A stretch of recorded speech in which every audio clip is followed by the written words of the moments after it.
Hello, everybody, and welcome to Secret Stash, the series in which we ask filmmakers, actors, and critics to share some of their favorite films that perhaps didn't get the recognition or audience they deserved because they were too strange, too hard to find, or maybe too indie.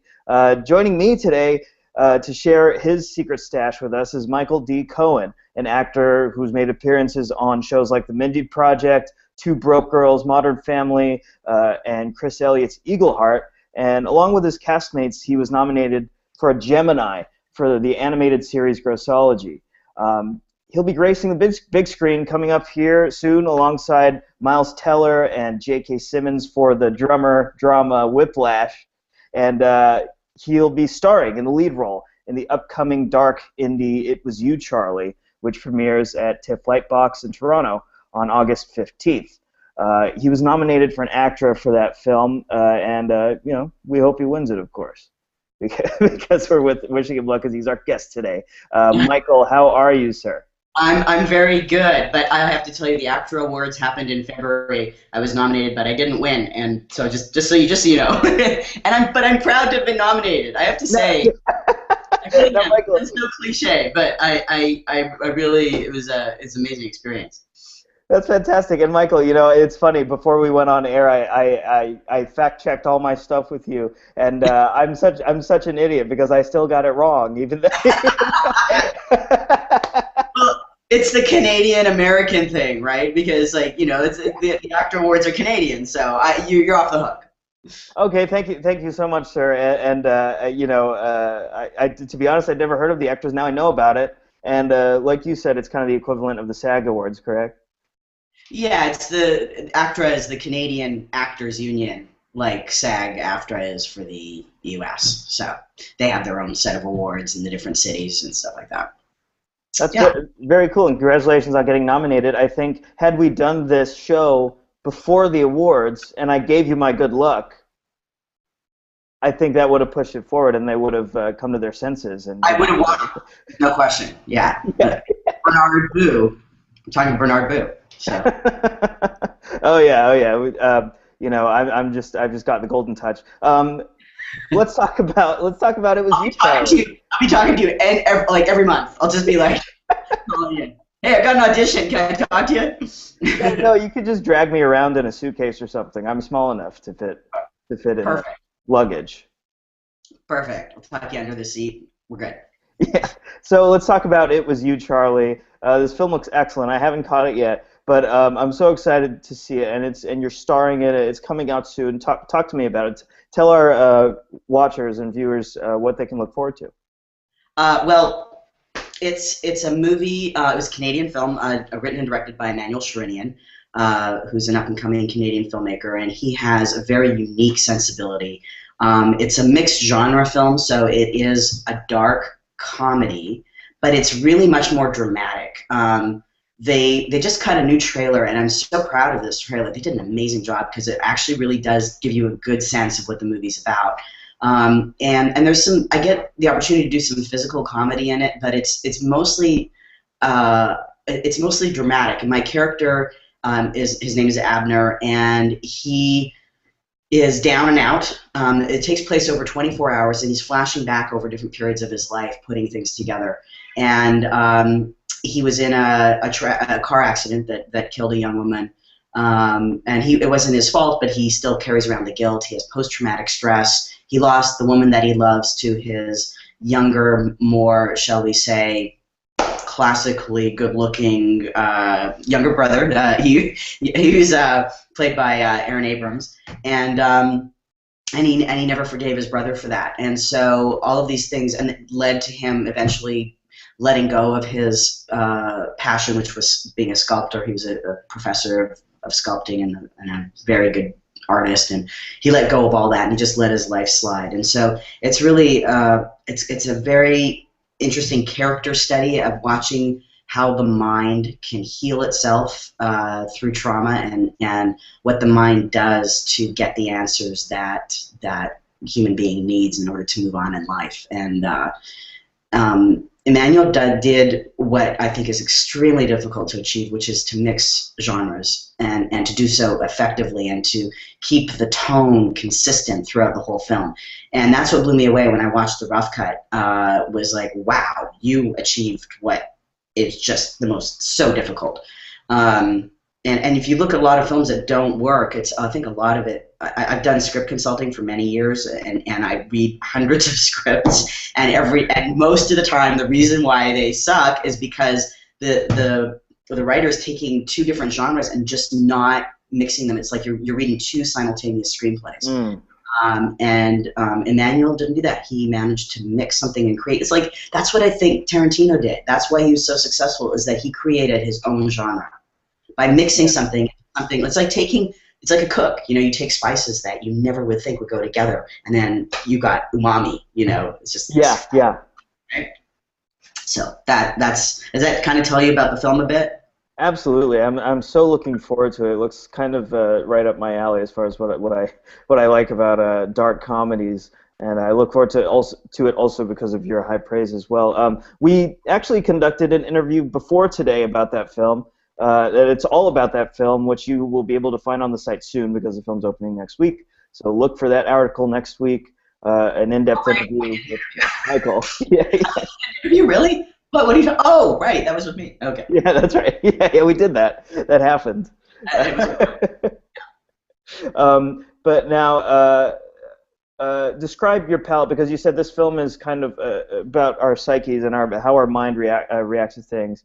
And your palette in films, you enjoy films like that, correct? Oh yeah. Oh, so much. When I'm not acting, I work as an acting teacher. I have my own studio, and one of the things that I'm absolutely passionate about is actors really understanding how they work, psychologically, emotionally, spiritually, physically. Like, we really need to know how we work.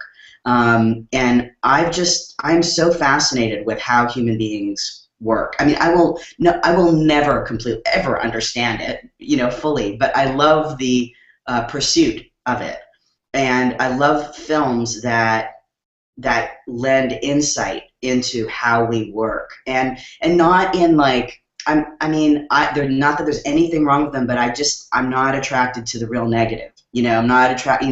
There are some films that make a powerful statement by focusing on the negative of humanity, and I have enough of that going on in my head and around me and on the news. I don't need to watch a film about it all the time, So I like to watch films that reflect the positive back, the inspiration, the potential that we have to do good, because that, to me, even if I never achieve it, at least I'm on the path to trying to. And so films like, and so I think Emmanuel in this film really has a positive spin on it. That even though my character goes through all this darkness, he comes out the other side. So I am very attracted to films that show some sort of intelligent and somewhat sophisticated insight into the emotional process of a human being going through their obstacles and how they deal with that in an emotionally truthful way. I enjoy those films too, and I think your picks will reflect these, I assume. That the picture reflects that. No, the picture, and also your secret stash, your suggestions. Oh! I was supposed to have. Oh yes, my suggestions. Yes. I wish I could blame it on the time zone, but we're on the same time zone right now. Yes, they will absolutely. The films that I picked will absolutely reflect that. Fantastic. So let's hop right into them and see what films you want to talk to us about, and tell us why you love them so much.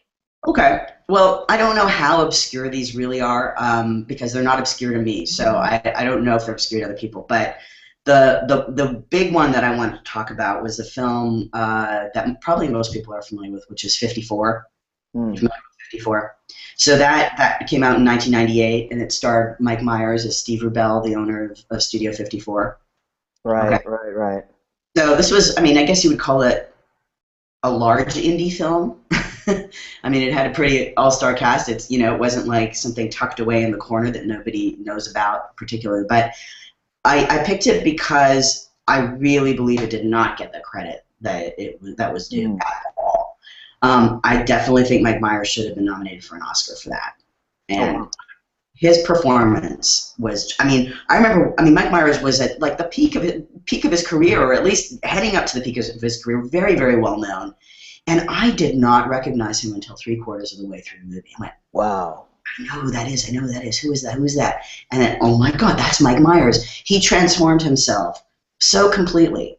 And he hardly did anything he didn't do anything to himself physically to transform. He didn't wear some sort of prosthetic or anything. He combed his hair a little different, but that was it. He was so different in that the muscles in his face were structured differently. Wow. Because when you take on a character and when you really, really understand a character and get into it, you look different because you're operating within a different emotional structure. And so that affects how we carry our face. If you've ever seen, I don't mean to be macabre, but if you've ever been around a dead body, which I remember a relative had passed away and we were in the room, and then as soon as, his spirit left, his face changed. Mm. You just saw a different entity, you saw a different being, and it was his body void of his spirit. So, the spirit or whatever's going on, your personality informs how your face gets structured by tension and relaxation in different areas. So the way he carried himself, the way his face looked, his speech pattern, his physicality was so different than his default physicality. And his acting was just incredible. And he was playing Steve Rubell, who was openly and flamboyantly gay, which Mike Myers is so totally not. Right. And with no agenda, you can tell when an actor has an agenda that's going on, that their stuff is getting in the way of their performance. Mm-hmm. Nothing. Clear, completely pure performance. I was blown away, and I could not believe that he did not get recognized for the performance. But I think that part of it was, especially at that time, the late 90s, it was harder for people who were, comedic actors or comedians to cross over into drama. And I think a lot of people have tried that. Adam Sandler, Ben Stiller, Jim Carrey, maybe to a little bit more success. But people who are really well known for comedy, I think it was harder at that time for them to get noticed and get accepted for those roles. So I'm thinking maybe that was part of it. Oh, I see. That sounds excellent. I actually missed that one. I think I was probably, when it came out, I was too young. I was just a kid. But thankfully, people can find 54 on Netflix. It's streaming right now. So everyone out there who wants to see this incredible performance by Mike Myers in a role that is a kind of atypical of his career, check it out. You can sit on your couch right now, plop down, and watch 54. So a good suggestion. Yeah. And the film was really panned by critics. Oh, really? Oh, great. It was totally panned by critics. And Ryan Felipe, who was this young kid at the time, plays the lead role, got a Razzie for it. No kidding. That's amazing. That's amazing. Now, whether or not that was deserved, I don't know. But mainly it was like, I don't think the film was as bad as everybody was saying, and I don't understand. I know that the writer-director really had to compromise a lot of stuff for the studio, or for the studio, for Miramax. But I don't think they had a studio on. But it was just one of those things that I think if it came out now, it would be more successful. I like picks like this because, if the film was critically panned and it got a Razzie, that means you've got balls for just suggesting it, and I'm definitely going to watch it. I'm more inclined to watch movies that did not get critical praise because it's more interesting. I'm more interested to see if I will also like it. So I look forward to that one. Yeah, I'd be interested to hear what you think. Absolutely, and let's move on into your next pick, 54. You can find on Netflix now. But what's your next pick here? Well, there's a Canadian film that was actually done the same year, in 1998, called Last Night. You familiar with that film at all? I'm not. Never heard of it. Written and directed by Don McKellar, who's as close as you can come to a star in Canada, because we don't really have a star system. But He's a legend in Canada, an amazing writer, director, and actor, and I had the privilege of actually working with him. He directed me in an episode of Michael Tuesdays and Thursdays, which was this wonderful TV series that was short-lived, unfortunately, in Canada a couple of years ago, that starred Bob Martin.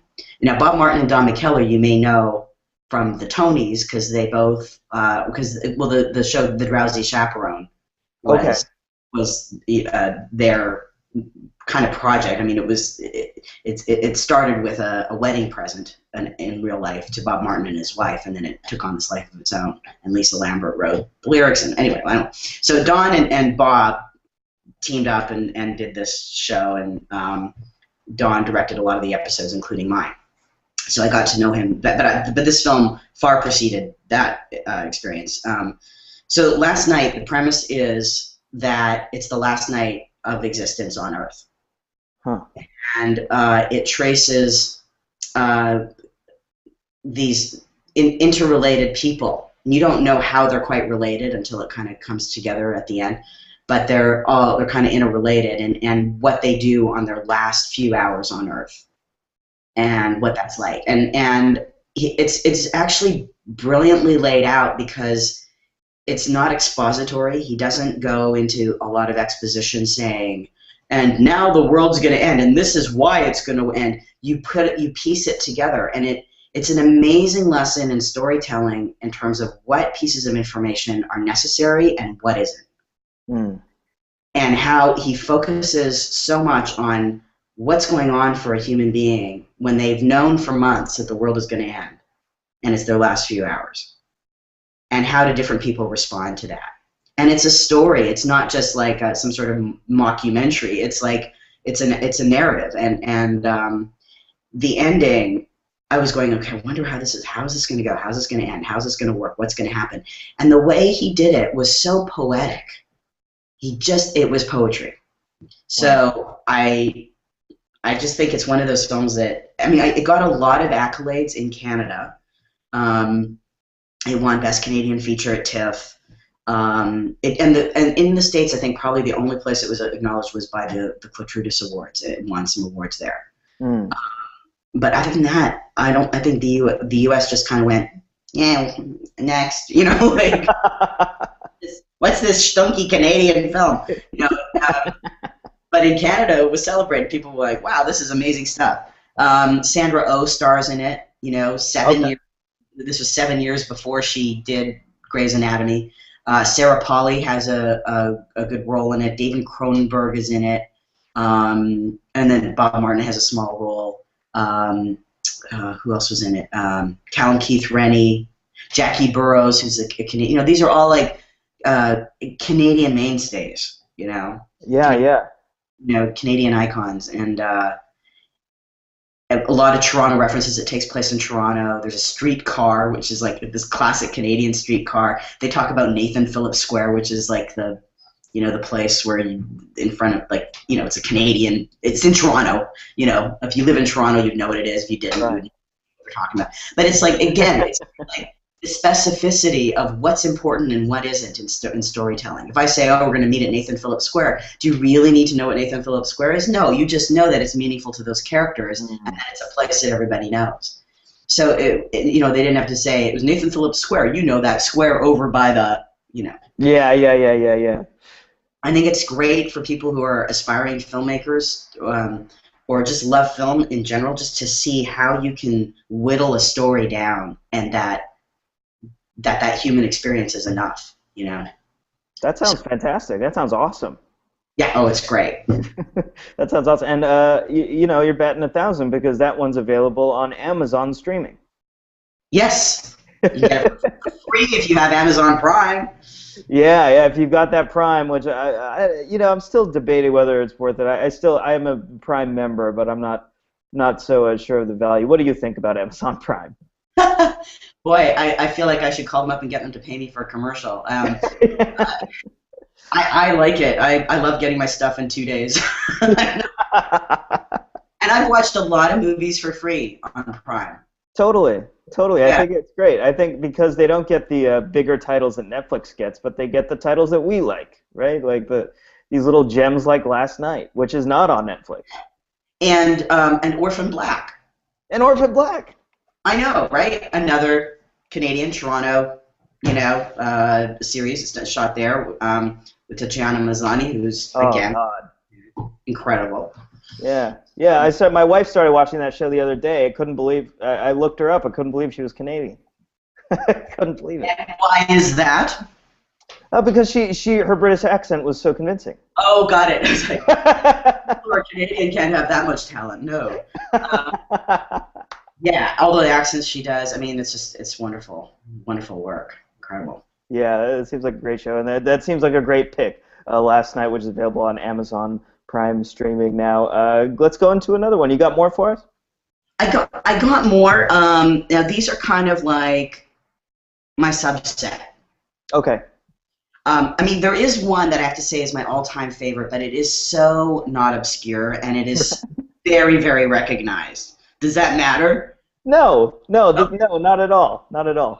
Well, it's in the theme of what we talked about earlier, which is the depicting emotional truth through trauma, in film that I tend to resonate with, and that's the film Ordinary People. 1980, I think. I mean, it's an old film. Stars Timothy Hutton, Donald Sutherland, Mary Tyler Moore, Judd Hirsch. It won a bunch of Oscars. I mean, this film was recognized. This film was a big deal. But I feel like it's the kind of film that, I mean, if it was done in 1980, that's like, what, 24 years ago? No, 34 years ago? Yeah.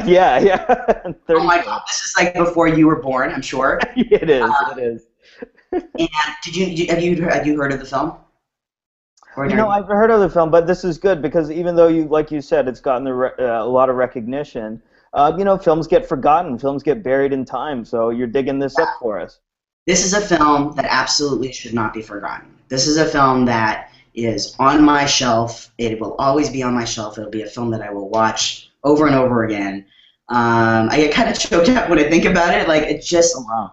It was so, when I first saw it, it affected me so profoundly. I mean, it's really it's the quintessential dysfunctional family dealing with a major trauma, and that's the Timothy Hutton's brother was killed in a sailing accident, and he survived, but his brother didn't. And his father, played by Donald Sutherland, and his mother, played by Mary Tyler Moore, just show what happens to a family when something like that occurs, and how their personalities predispose them to those reactions. If you're at all interested in that whole idea of healing and the mind and what we do to ourselves and what kind of support we need in order to get past these blocks and obstacles that we have because of trauma or whatever, this is the film. It is so brilliantly directed by Robert Redford, who won an Oscar for direction, I believe in that. Yeah, he did. And it won Best Picture. It won Best Picture that year, and it won, Timothy Hutton won for Best Actor. Nice. Others too. I can't remember all of them, but they were like nominations across the board. I mean, Golden Globes, the whole thing. It really, I mean, 1980, I mean, it was the perfect time for something like this because people already knew about therapy, they already knew about personal growth, but it wasn't really that kind of, this is before Postcards from the Edge, like it was such a window into something that was so taboo for so many years, which was looking inside a family and what's going on. So I just think it's absolutely must-see viewing for anybody that loves movies and loves just connecting to humanity through that. Yeah, that's a great pick because for some weird reason I haven't seen that one, and actually never, wasn't on my radar despite it being one of the biggest movies in the world and winning Oscars and everything at one point. So there's another one. You've given me 3 gifts here, Michael. 3 gifts. Muzzle. Yeah, muzzle top. So you got any more for us? Yeah, I've got a few. Let me look at my list here. Oh, okay. Here's some of my favorites. Top Secret. Do you know Top Secret? No, no. No. Now, these aren't necessarily like little indie films. I mean, at the time they were out, they were, kind of. I'm not sure how well people knew Top Secret, but it was like in that genre of the Leslie Nielsen dry, like total spoof. It was a spoof on those like Airplane and those spy comedies. Okay.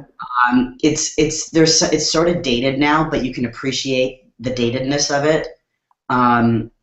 It's one of my all-time favorite films. I love that film. So funny. It's such a great film. If you love satire, if you love any kind of parody, it's amazing. Okay. And I mean, somewhat along, well, not really along those lines, but in terms of comedy, A Fish Called Wanda. Love that film. Oh yeah. Oh yeah. I just showed that recently to my comedy class the acting comedy class that I teach, and we took it apart after we sat around and talked about it and why it worked and why it worked so well. And the characters are so committed. They're so off the wall and committed. Kevin Kline, yeah, he's excellent. He's like, just like that's how he gets his mojo. He sniffs his armpit. And Jamie Lee Curtis is brilliant in it, and just just completely seduced by any kind of foreign accent. She doesn't. It doesn't matter how idiotic or stupid the man is. If he speaks a foreign language, she's just like melts. It's just hilarious. It's awesome cast. So let's see, Top Secret, Fish Called Wanda. Along the line, I'm jumping around a lot, but there's I believe it's a Danish film called The Celebration. Okay. Along the lines of Ordinary People, it's a man confronts his family about the sexual abuse that he endured in that family, and at this celebration, and it is powerful, really powerful film. And I don't really go for the Scandinavian films too much because they are so often dark. I remember being completely left in a puddle once when I was at the Vancouver International Film Festival, and I just wandered into this film. It was Swedish or something, and then at the end of the film, the whole family commits suicide, and I'm like, I'm never going to see a Scandinavian film again. So dark and awful. It took me a week to pick myself off the floor after watching that. It was so depressing. And I was like, what is the purpose of this film? Why did I need to see that? What is this telling me? And so I think that probably shaped some of my preferences. But there are some amazing Scandinavian films, and they're not all like that, and one of them is The Celebration. And then there was another, when I was at CineQuest It Was You, Charlie was showing there was a Norwegian film that was playing there, and I feel so bad because I can't remember the name. And I did an interview. Him and I were being interviewed on the radio for this film. I will email you the name of this film because it was great. And they shot this film, Norwegian film, on a DSLR camera. Nice. And the writer-director, it was his wife and kid that starred in it. And they would just go, hey, we got some time after lunch, let's shoot another scene. And he'd take his little DSLR camera. You would never know that there wasn't a cinematographer, that there wasn't lighting, that there wasn't sound. Well, they did have sound, but there was no sound. I mean, there was sound design, but it was very whoever was in the field doing sound, it was just minimal.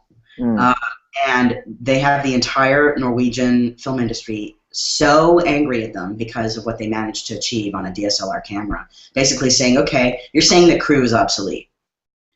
So what they achieved was amazing. If you look up CineQuest and look up the Norwegian film that was there. Okay. I can look it up before we get off and tell you the exact name. Sure. Okay, so let's get back to that.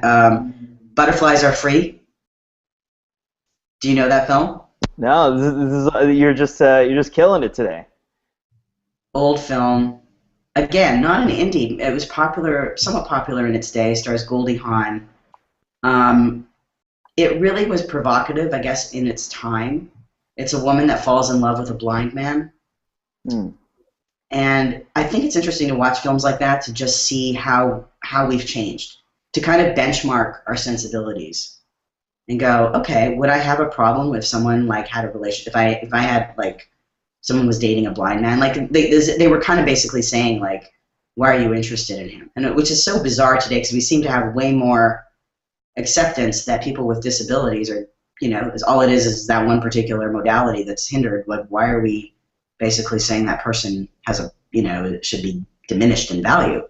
And at that time, I think that they weren't quite up to speed with that. And so the film was basically a commentary on that, saying, yes, he's blind, and.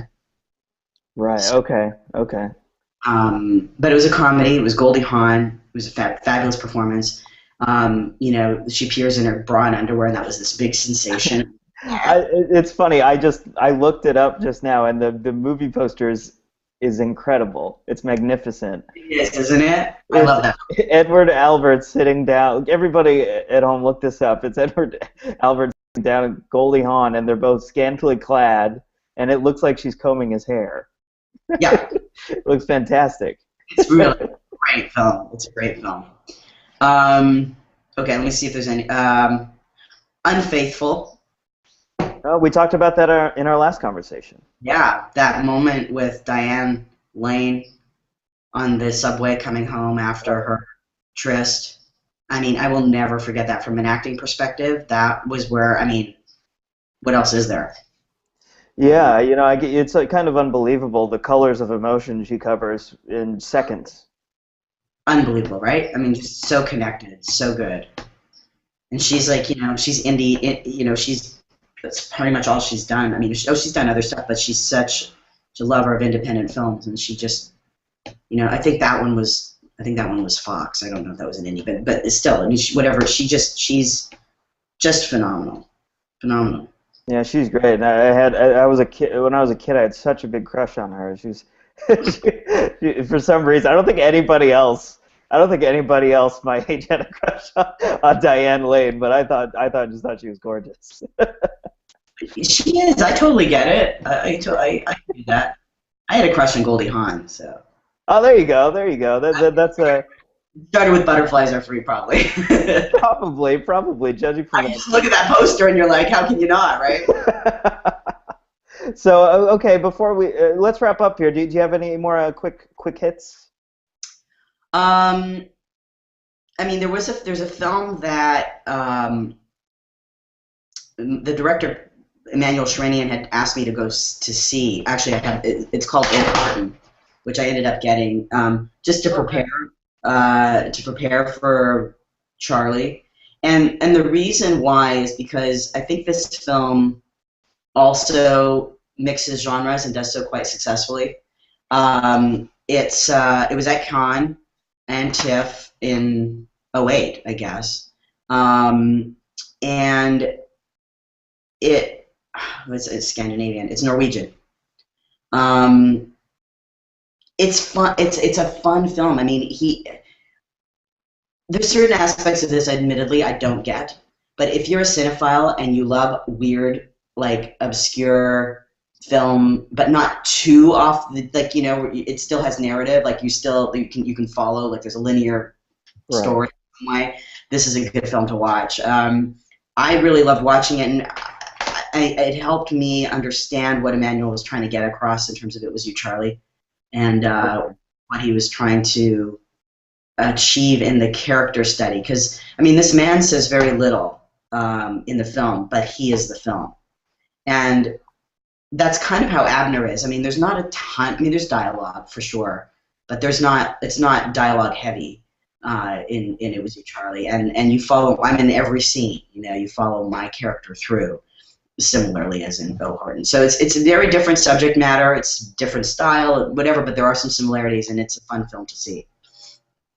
All right, and I think that'll do it for us today. You gave us so many good suggestions that I personally can't wait to dig into, especially last night. That sounds incredible. And thank you so much again, Michael, for joining me.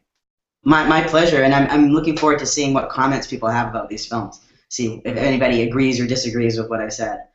Oh yeah, me too. I hope everybody checks these out. And It Was You, Charlie, opening August 15th at TIFF Lightbox.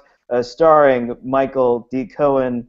And thank you again, and thank everyone out there for watching. We'll have also an in-depth interview about that film coming up next week, so look out for that. Thanks, everybody, and thank you, Michael. Thank you. Because it actually really does give you a good sense of what the movie's about. And there's some, I get the opportunity to do some physical comedy in it, but it's mostly dramatic. And my character his name is Abner, and he is down and out. It takes place over 24 hours, and he's flashing back over different periods of his life, putting things together. And he was in a car accident that killed a young woman. And it wasn't his fault, but he still carries around the guilt. He has post-traumatic stress. He lost the woman that he loves to his younger, more, shall we say, classically good-looking younger brother. He was played by Aaron Abrams, and he never forgave his brother for that. And so all of these things, and it led to him eventually letting go of his passion, which was being a sculptor. He was a professor of sculpting and a very good artist, and he let go of all that, and he just let his life slide. And so it's really it's a very interesting character study of watching how the mind can heal itself.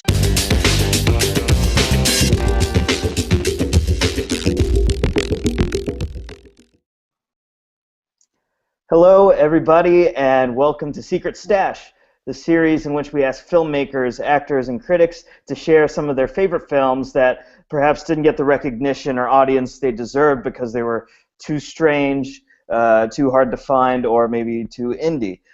Joining me today to share his secret stash with us is Michael D. Cohen, an actor who's made appearances on shows like The Mindy Project, Two Broke Girls, Modern Family, and Chris Elliott's Eagleheart. And along with his castmates, he was nominated for a Gemini for the animated series Grossology. He'll be gracing the big screen coming up here soon alongside Miles Teller and J.K. Simmons for the drama Whiplash. And he'll be starring in the lead role in the upcoming dark indie It Was You, Charlie, which premieres at TIFF Lightbox in Toronto on August 15th. He was nominated for an ACTRA for that film, and we hope he wins it, of course. Because we're through trauma and what the mind does to get the answers that human being needs in order to move on in life. And Emmanuel did what I think is extremely difficult to achieve, which is to mix genres and to do so effectively and to keep the tone consistent throughout the whole film. And that's what blew me away when I watched the rough cut, was like, wow, you achieved what is just the most so difficult. And if you look at a lot of films that don't work, I think a lot of it, I've done script consulting for many years, and I read hundreds of scripts, and most of the time the reason why they suck is because the writer is taking two different genres and just not mixing them. It's like you're reading two simultaneous screenplays. And Emmanuel didn't do that. He managed to mix something and create. It's like, that's what I think Tarantino did. That's why he was so successful, is that he created his own genre by mixing something. It's like a cook. You take spices that you never would think would go together, and then you got umami. It's just yeah. Right? With wishing him luck, because he's our guest today. Michael, how are you, sir? I'm very good, but I have to tell you, the ACTRA Awards happened in February. I was nominated, but I didn't win, and so just so you know, but I'm proud to have been nominated. I have to say, that's no cliche, but I really, it's an amazing experience. That's fantastic. And Michael, it's funny. Before we went on air, I fact checked all my stuff with you, and I'm such an idiot because I still got it wrong, even though. Well, it's the Canadian-American thing, right? Because it's the ACTRA Awards are Canadian, so you're off the hook. Okay, thank you so much, sir. And to be honest, I'd never heard of the ACTRAs. Now I know about it, and like you said, it's kind of the equivalent of the SAG Awards, correct? Yeah, it's the ACTRA is the Canadian Actors Union, like SAG-AFTRA is for the U.S. So they have their own set of awards in the different cities and stuff like that. That's Yeah. very cool, and congratulations on getting nominated. I think had we done this show before the awards, and I gave you my good luck, I think that would have pushed it forward, and they would have come to their senses. And I would have won. No question. Yeah. yeah. Bernard Boo. I'm talking Bernard Boo. So. Oh yeah, oh yeah. I've just got the golden touch. Let's talk about it was you, Charlie. I'll be talking to you every month. I'll just be like, calling you. Hey, I got an audition. Can I talk to you? Yeah, no, you could just drag me around in a suitcase or something. I'm small enough to fit in luggage. Perfect. I'll tuck you under the seat. We're good. Yeah. So let's talk about It Was You, Charlie. This film looks excellent. I haven't caught it yet, but I'm so excited to see it, and you're starring in it. It's coming out soon. Talk to me about it. Tell our watchers and viewers what they can look forward to. Well, it's a movie. It was a Canadian film, written and directed by Emmanuel Sherinian, who's an up-and-coming Canadian filmmaker, and he has a very unique sensibility. It's a mixed genre film, so it is a dark comedy, but it's really much more dramatic. They just cut a new trailer, and I'm so proud of this trailer. They did an amazing job.